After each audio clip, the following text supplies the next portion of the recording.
নবীজির কোনো ব্যাপারে তোমরা মোবারক বলো না, এটা আমার কিন্তু মাইন্ডে লাগে।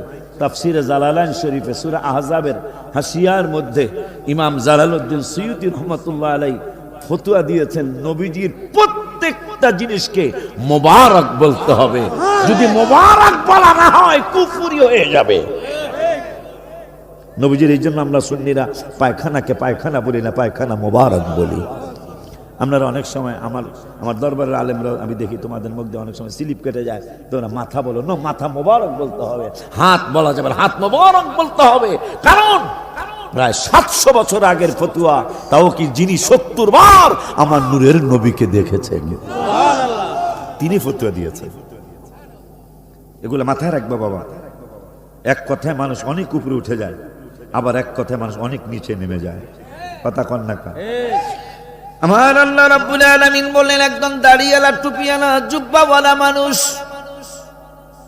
একবার সুরতে মুসলমান, কিন্তু মুনাফিক, ভিতরে মুনাফিকের কোনো অভাব নাই।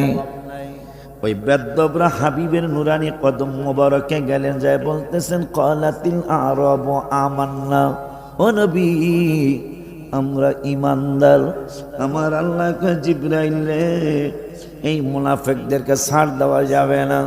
কুল্লাম তুমিনু, আমি আল্লাহ বলে দিলাম, বন্ধুর কাছে সংবাদরা পৌঁছাও, আমার হাবিবের মেসেজ দিয়ে দাও, আমার বন্ধুরে জানিয়ে দাও। কুল্লাম তুমিনু, সুরতরা মুসলমানের, কিন্তু এদের ঈমান নাই। কি নাই? কি নাই? কোথায় পাইলাম এই কথা? কোরআনে পাইলাম। সূরার নাম সূরাতুল হুজুরাত। সূরাতুল হুজুরাতের 14 নম্বর আয়াত। রব্বুল আলামিন বললেন কুল্লাম তুমিনু, এদের একজনেরও ঈমান নাই। তবে তবে তবে তবে যেটা এই বেদ্যবের হয়েছে, ওয়ালাকিন কুলু আসলামনা, তবে আর আনুগত্য প্রকাশ করেছে। এই লোকটাও সুরতে কিন্তু ওই রকমই হইছে, কথা কয় না, সুরতে ওই রকমই হইছে।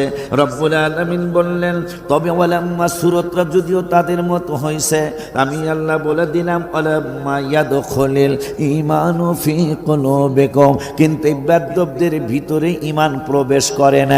পরের শব্দে রব্বুল আলামিন বললেন কেমনে ঈমান প্রবেশ করবে। এখন আমি আল্লাহর পরামর্শ শোনো।